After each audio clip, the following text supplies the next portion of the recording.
નમસ્કાર દર્શક મિત્રો, હું જયશ્રી પરી ગુજરાતની વાત કાર્યક્રમમાં આપનું સ્વાગત કરું છું. તો આજે આપણા આ પ્રોગ્રામમાં આપણે જાણીશું કે આપણા ગુજરાત રાજ્યમાં દિવસ દરમિયાન શું શું થયું છે અને કેવી રીતે થયું છે, શું છે સોશિયલ મીડિયાનો હોટ ટોપિક મુદ્દો, તે સમગ્ર જાણકારી વિસ્તારપૂર્વક આપણા આજના કાર્યક્રમમાં આપણે નિહાળીશું. તો ચાલો જાણીએ અને નજર કરીએ શરૂઆત મુખ્ય અને વિશેષ સમાચારો પર. આખું ગામ હિપકે ચડ્યું. પોઈચામાં નર્મદા નદીમાં ડૂબેલા 3ના મૃતદેહ મળ્યા. 15 વર્ષીય કિશોરનો મૃતદેહ સુરત પહોંચ્યો, જેને અંતિમ યાત્રાના હૃદયદ્રાવક દ્રશ્ય સામે આવ્યા. તો બીજી તરફ ચેમ્બર ઓફ કોમર્સના મિશન 84 અંતર્ગત બોટ્સવાના હાઈ કમિશનરે સુરતના ઉદ્યોગકારોને ફાર્માસ્યુટિકલ ક્ષેત્રે રોકાણ કરવા તેમજ જોઈન્ટ વેન્ચરમાં મેન્યુફેક્ચરિંગ કંપની શરૂ કરવા આમંત્રણ આપ્યું. તો ઉધના પોલીસ દ્વારા વિવિધ ગુનાઓમાં કબજે કરાયેલા 2 વ્હીલર વાહનો નોટિસ પ્રસિદ્ધિથી 7 દિવસમાં પરત મેળવવા વાહન માલિકો, વીમા કંપની, ફાઇનાન્સ કંપનીઓને જાહેર અનુરોધ કરવામાં આવ્યો. વાંધા કે રજૂઆત હોય તો 7 દિવસમાં ઉધના પોલીસ સ્ટેશનમાં રૂબરૂ અથવા લેખિત રજૂઆત કરી શકાશે.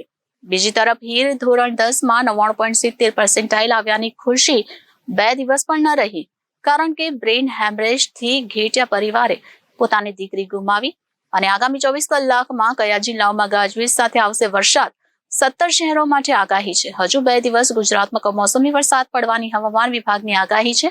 ઉત્તર અને મધ્ય ગુજરાતમાં હળવો વરસાદ પડી શકે છે અને બુધવારે 10 જિલ્લામાં વરસાદ વરસ્યો હતો.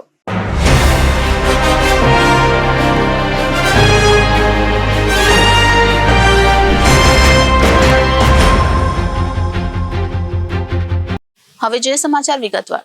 નર્મદા જિલ્લાના પોઈચા ગામની નર્મદા નદીમાં નાહવા માટે આવેલા સુરતના પરિવાર સાથે ગુજારી દુર્ઘટના સર્જાઈ હતી.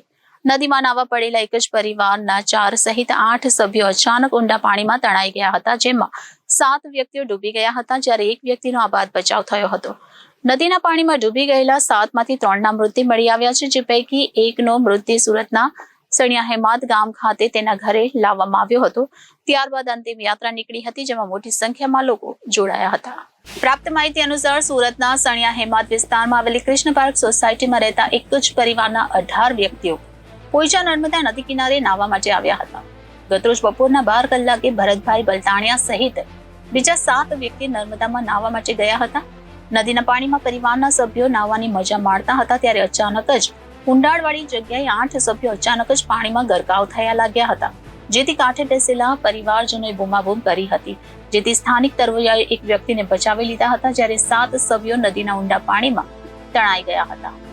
નર્મદા નદીમાં તણાઈ ગયેલા 7 વ્યક્તિઓમાં 6 નાના બાળકો અને કિશોરનો સમાવેશ થાય છે. ડૂબેલા વ્યક્તિઓમાં ભરતભાઈ મેવાભાઈ બલદાણિયા ઉંમર વર્ષ 46, આર્નવ ભરતભાઈ બલદાણિયા ઉંમર વર્ષ 12, મૈત્રક્ષ ભરતભાઈ બલદાણિયા ઉંમર વર્ષ 15, વ્રજ હિંમતભાઈ બલદાણિયા ઉંમર વર્ષ 12, આર્યન રાજુભાઈ જીનીવા ઉંમર વર્ષ 7, ભાર્ગવ અશોકભાઈ હડિયા ઉંમર વર્ષ 15, ભાવિશ વલ્લભભાઈ હડિયા ઉંમર વર્ષ 15 તમામ રહેવાસી સુરતનો સમાવેશ થાય છે, જ્યારે મગનભાઈ નાનાભાઈ ઝીંઝાણાનો આબાદ બચાવ થયો હતો. રાજપીપળા ફાયર બ્રિગેડની ટીમ, વડોદરા ફાયર બ્રિગેડની ટીમ, એનડીઆરએફ અને સ્થાનિક તરવૈયાઓની ટીમ દ્વારા લાપતા થયેલાઓની શોધખોળ શરૂ કરી હતી. આજે સવારે ભાવેશ હડિયાનો મૃતદેહ મળી આવ્યો હતો, જ્યારે બપોર બાદ ભાર્ગવ હડિયા અને સાંજે વ્રજ બલદાણિયાનો મૃતદેહ મળી આવ્યો હતો. 15 વર્ષીય ભાવેશ વલ્લભભાઈ હડિયાનો મૃતદેહ 4 કિલોમીટર દૂરથી મળી આવ્યો હતો. ભરૂચ ખાતે મૃતદેહનું પીએમ કરાવ્યા બાદ સુરત ઘરે લવાયો હતો. મૃતદેહ સુરતના સણિયા હેમાદ ગામ ખાતે આવેલ કૃષ્ણ પાર્ક સોસાયટી તેના નિવાસસ્થાન ખાતે લવાયો હતો. ભાવેશ હડિયા પીપી સવાણી સ્કૂલમાં અભ્યાસ કરતો હતો અને ધોરણ 10માં આવ્યો હતો. ભાવેશના માતા પિતા ઘરે હતા અને ભાવેશ એકલો સોસાયટીના લોકો સાથે ગયો હતો. એકલો ન જવા આગલા દિવસે ભાવેશને માર પણ માર્યો હતો. બાળક ન માનતા સોસાયટીના રહીશો સાથે એકલો મોકલવા પરિવાર માની ગયું હતું. પરિવારના એકના એક દીકરો નદીમાં ડૂબી જતા મોતને ભેટ્યો છે, ત્યારે મૃતદેહને નિવાસ સ્થાને લવાતા મોટી સંખ્યામાં લોકો આવી પહોંચ્યા હતા. ત્યારબાદ અંતિમ યાત્રા નીકળી હતી, જેમાં આખું ગામ સહિત મોટી સંખ્યામાં લોકો જોડાયા હતા. એક જ સોસાયટીના તમામ હોવાથી હાલ શોકની કાલીમાં છવાઈ ગઈ છે.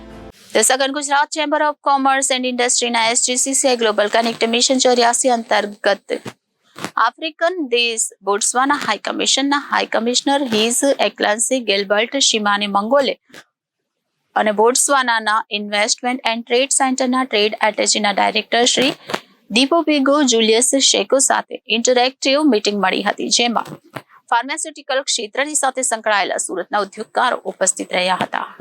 ચેમ્બર ઓફ કોમર્સના પ્રમુખ રમેશ વઘાસિયાએ મીટિંગમાં સર્વેને આવકાર્યા હતા. તેમણે SGCCI ગ્લોબલ કનેક્ટ મિશન 84 ની પ્રાથમિક વિગત આપી ભારત તથા તેમના દેશની ઇકોનોમીને વધુ મજબૂત બનાવવા હેતુ મિશન 84 પ્રોજેક્ટના મહત્વ વિશે સમજણ આપી હતી. તેમણે જણાવ્યું હતું કે બોટ્સવાનામાં ફાર્માસ્યુટિકલ ક્ષેત્રે સૌથી મોટું બજાર એન્કોલોજી ડ્રગ્સ છે, જેનું માર્કેટ વોલ્યુમ વર્ષ 2024માં $19.5 મિલિયન હોવાનો અંદાજ લગાવવામાં આવી રહ્યો છે. આ ઉપરાંત ફાર્માસ્યુટિકલ માર્કેટમાં જેનેરિક દવાઓની માંગમાં વધારો જોવા મળી રહ્યો છે. વર્ષ 2023-24માં ભારતથી બોટ્સવાના ખાતે $80.23 મિલિયન નું એક્સપોર્ટ કરવામાં આવ્યું હતું. બોટ્સવાના ખાતે એક્સપોર્ટ માટે જે તકો છે તેમાંથી માત્ર 0.0227% એક્સપોર્ટ થઈ શક્યું છે, જેથી કરીને સુરત, ગુજરાત અને ભારતના ઉદ્યોગકારોને બોટ્સવાના ખાતે એક્સપોર્ટ માટે 99.97% તકો રહેલી છે. ફાર્માસ્યુટિકલ ક્ષેત્રે સંકળાયેલા સુરતના ઉદ્યોગકારોને બોટ્સવાના ખાતે ફાર્મા પ્રોડક્ટ્સનું એક્સપોર્ટ કરવા માટે વિશાળ તક ઉપલબ્ધ છે, જેનો લાભ લેવા તેમણે ઉદ્યોગકારોને અનુરોધ કર્યો હતો. બોટ્સવાના હાઈ કમિશનના high commissioner His excellency Gilbert શિમાને મંગોલે જણાવ્યું હતું કે બોટ્સવાના ભારત સહિત વિવિધ દેશોથી $190 મિલિયન ની ફાર્માસ્યુટિકલ પ્રોડક્ટની આયાત કરે છે, જેથી કરીને તેમણે સુરતના ફાર્મા ઉદ્યોગકારોને બોટ્સવાનામાં ફાર્મા પ્લાન્ટ અને યુનિટ સ્થાપવા માટે તેમજ ત્યાં જ ઉત્પાદન કરીને ત્યાંથી અન્ય દેશોમાં ફાર્મા પ્રોડક્ટને એક્સપોર્ટ કરવા માટે આમંત્રણ આપ્યું હતું. તેમણે જણાવ્યું હતું કે બોટ્સવાના દેશના લોકોનો પરચેઝ પાવર પણ હવે વધી રહ્યો છે.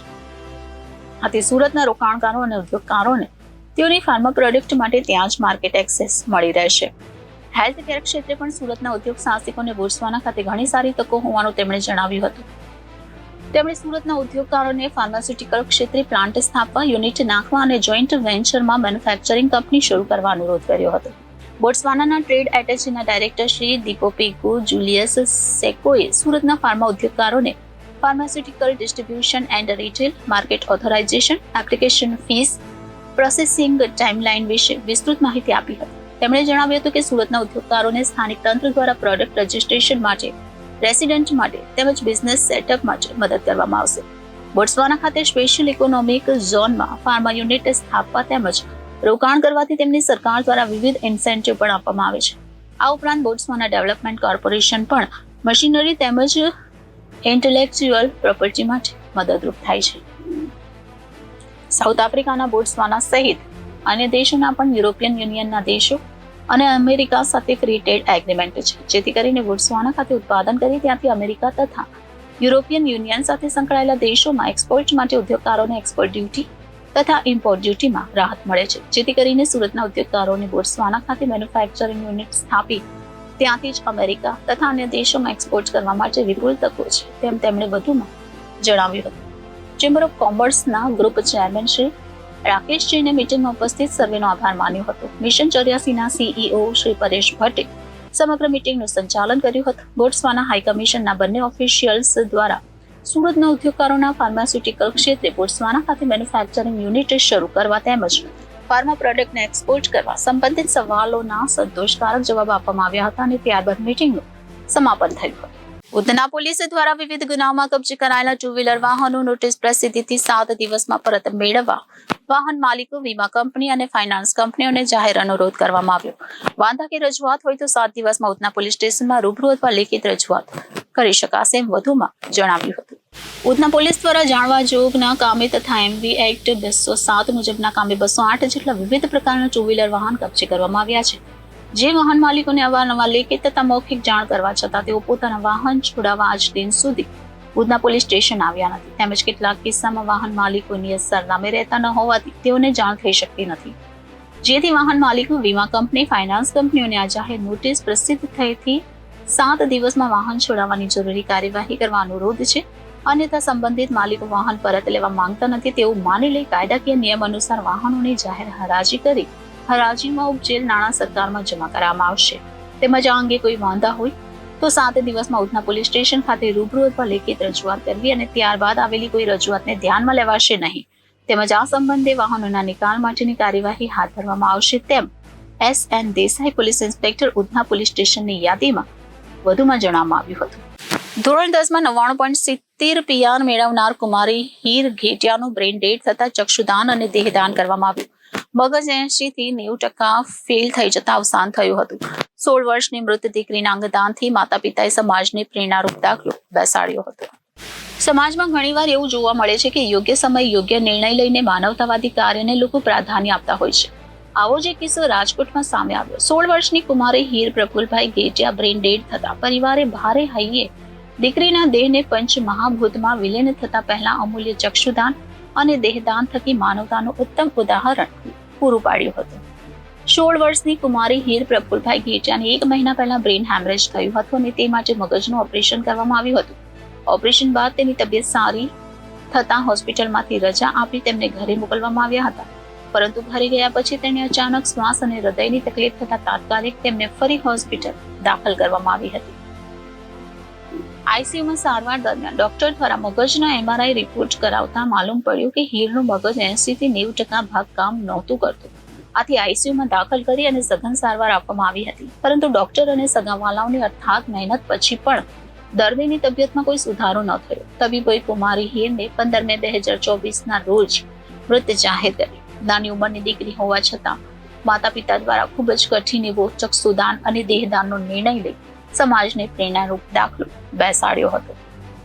કુમારી હીર અભ્યાસમાં ખૂબ જ તેજસ્વી હતી અને આ વર્ષે ધોરણ 10માં અભ્યાસ કરતી હતી અને તાજેતરમાં જ તેનું પરીક્ષાનું પરિણામ ખૂબ જ સરસ 99.7 રેન્કિંગ આવેલું છે. અત્રે ઉલ્લેખનીય છે કે કુમારી હીરનું સ્વપ્ન ડોક્ટર બનવાનું હતું, જેથી તેને દાનમાં ચક્ષુ મળેલ છે. તેની પાસેથી અપેક્ષા રાખીએ કે તેઓ ડોક્ટર બનવાનું કુમારી હીરનું મહત્વાકાંક્ષી સ્વપ્ન સાકાર કરે અને દેહદાન થકી મેડિકલના વિદ્યાર્થીઓ તેમના જ્ઞાનમાં સફળતાના શિખરો સર કરે.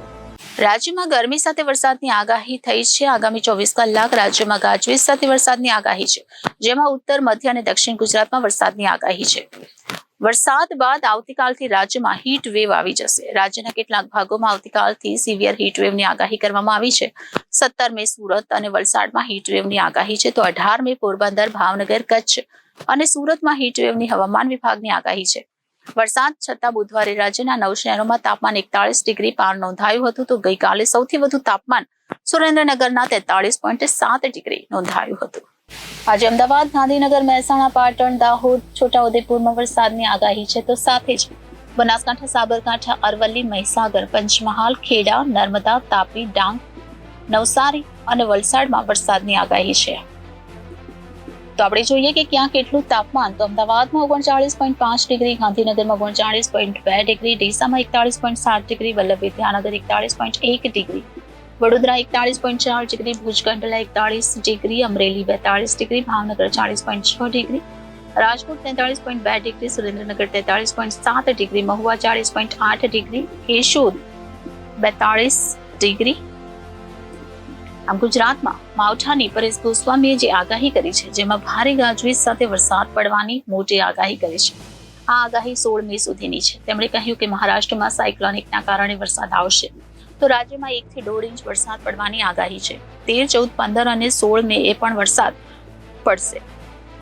અંબાલાલ પટેલની આગાહી મુજબ 10 થી 14 મે વચ્ચે હવામાનમાં પલટા બાદ ફરી 20 મે બાદ ગરમીમાં વધારો થશે, તો ઉત્તર ગુજરાતના ભાગોમાં તાપમાન 44 ડિગ્રી સુધી જવાની આગાહી કરાઈ છે. આમ રાજ્યમાં આવનારા 20 દિવસોમાં ભારે ગરમી અને કમોસમી વરસાદની આગાહી કરાઈ છે. જોકે 7 જૂનથી સાગરમાં પવન બદલાતા ફરી વરસાદ આવશે. 8 થી 14 જૂનમાં આંધી વંટોળ સાથે વરસાદની શક્યતા છે. 17 જૂન બાદ ભારે આંધી વંટોળ સાથે વરસાદ રહેશે. જેઠ વધમાં શ્રવણ પંચકમાં વરસાદ થાય તો સારો વરસાદ થવાની શક્યતા છે. આ બાદ ગુજરાતમાં ચોમાસાની એન્ટ્રી થશે. આઈએમડીના અનુસાર મે મહિનામાં રાજસ્થાન, ગુજરાત, મધ્યપ્રદેશ, મરાઠવાડા તેમજ ગુજરાતના વિવિધ ભાગોમાં અંદાજે 10 દિવસ એવા હશે, જેમાં અતિથી ભારે હીટવેવની આગાહી આવશે. હીટવેવ બાબતે મે મહિનો એપ્રિલ મહિનાનો પણ રેકોર્ડ તોડી દેશે. આ મહિને તાપમાન સામાન્ય કરતાં વધુ રહેશે. મંગળવારે પણ હીટવેવનો સામનો કરવો પડ્યો હતો. બપોરે 2 થી 4 ઘરની બહાર ન નીકળવા તંત્રએ સલાહ આપી હતી. ગરમી વધવાની શક્યતાને પગલે તંત્રએ સચેત તેમજ સાવધાની વર્તવા સૂચન કર્યું હતું. બાળકો, ગર્ભવતી મહિલા અને વૃદ્ધોને ખાસ પૂરતા પ્રમાણમાં પાણી પીવાની સલાહ અપાઈ છે, તો લોકોને ઘરે બનાવેલા લીંબુ શરબત, વરિયાળી શરબત જેવા ઠંડા પ્રવાહી પીવા સલાહ અપાઈ છે. તરસ ન લાગે તો પણ જ્યારે પણ શક્ય હોય ત્યારે પૂરતું પાણી પીવું જોઈએ. આ સાથે નાગરિકોને ઓરલ ડિહાઇડ્રેશન સોલ્યુશનનો ઉપયોગ કરવો અને લીંબુ શરબત, છાશ, લસ્સી, ફળોના રસ સાથે મિશ્રિત થોડું મીઠું જેવા ઘરે બનાવેલા પીણા પીવા જોઈએ. પાતળા ઢીલા સુતરાઉ કપડાં, આછા રંગના કપડાં પહેરવાની અને સીધા સૂર્યપ્રકાશના સંપર્કમાં આવે ત્યારે છત્રી, ટોપીઓ, ટુવાલોને અને પરંપરાગત માથાના આવરણનો ઉપયોગ કરવો. હવામાનના અપડેટ માટે જનાદેશ ન્યૂઝ જોતા રહેવું. તો આ સાથે જ ગુજરાતની વાત કાર્યક્રમ અહીં સમાપ્ત થાય છે. આવતીકાલે ફરી મળીશું નવા વધુ સમાચારો સાથે. ત્યાં સુધી જોતા રહેશો જનાદેશ ન્યૂઝ. નમસ્કાર.